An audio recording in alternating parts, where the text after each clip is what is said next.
Vamos com a análise do Américo Martins sobre as declarações de Kamala Harris e até, Américo, eu recupero aqui uma pesquisa eleitoral que mostramos mais cedo para mostrar, nesse momento, o desempenho de Kamala Harris em alguns recortes do eleitorado nos Estados Unidos. Por exemplo, no recorte de gênero, a Kamala tem 58% da preferência entre as mulheres, contra 37% de Trump. Aí é um cenário mais geral, mas quando a gente vai no cenário específico, indo para a próxima tela, a gente confere a preferência entre as mulheres. A Kamala tem uma vantagem de 58%, Trump tem 37%. E aí, entre os homens, Trump leva melhor, com 57% contra 39% de Kamala Harris. Entre os negros, Kamala Harris tem uma margem maior, com 75%, e Donald Trump soma 20%.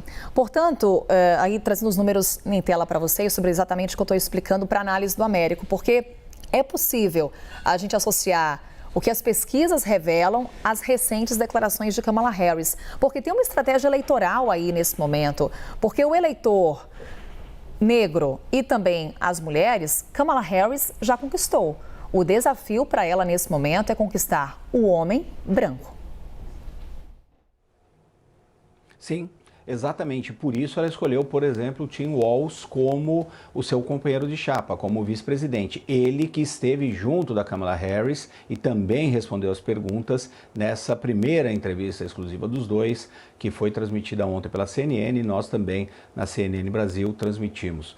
Ela precisa conseguir, primeiro, convencer o maior número de eleitores negros, jovens e mulheres a comparecerem às urnas. Vamos lembrar que as eleições nos Estados Unidos não determinam que o voto é obrigatório. Então você precisa estimular os seus eleitores, especialmente nesses grupos, a comparecerem às urnas. Além disso, ela tem essa missão de tentar conseguir ampliar os seus votos junto aos eleitores brancos. Por isso, foi muito inteligente a posição dela ontem ao falar sobre a sua própria identidade, especialmente ao ignorar solenemente as críticas do ex-presidente Joe Biden, dando uma indicação do que ela pode fazer, inclusive, no debate do dia 10 de setembro. Quando perguntado sobre essas inferências aí do Trump de que ela não se consideraria negra antes e agora diz isso porque é uma questão eleitoral, ela simplesmente ignorou, dizendo, como a gente mostrou, esse é o mesmo e velho e cansado manual. Próxima pergunta, por favor. Ignorou, deixou o ex-presidente Donald Trump falando sozinho, que é uma estratégia muito inteligente com relação a isso. Ela foi muito bem neste ponto e ela também foi muito bem reforçando aquele ponto da esperança que os democratas têm tentado vender para os eleitores.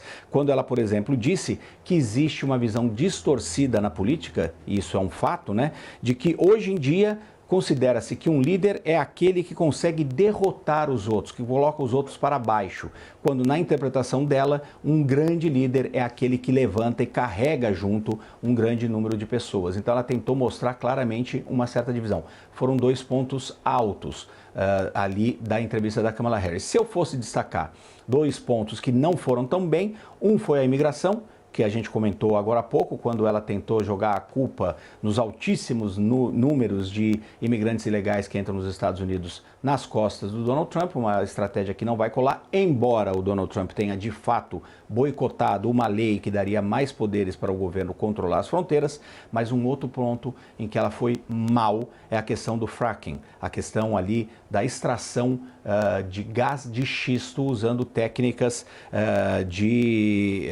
que são de fraturamento hidráulico das rochas. Isso causa um dano enorme no meio ambiente e não é a solução para as mudanças climáticas. Ela tentou colocar tudo no mesmo saco, dizendo que eles continuam querendo defender medidas contra as mudanças climáticas, mas que ela não vetaria esse tipo de ação para a extração de gás de xisto. São duas posições que não combinam. Ou você defende o combate às mudanças climáticas, ou você defende o fracking. Ela fez isso porque ela precisa de votos na Pensilvânia, um estado pêndulo, aonde o fracking emprega muita gente. Então, por isso, ela basicamente mudou de opinião de 2019 para cá.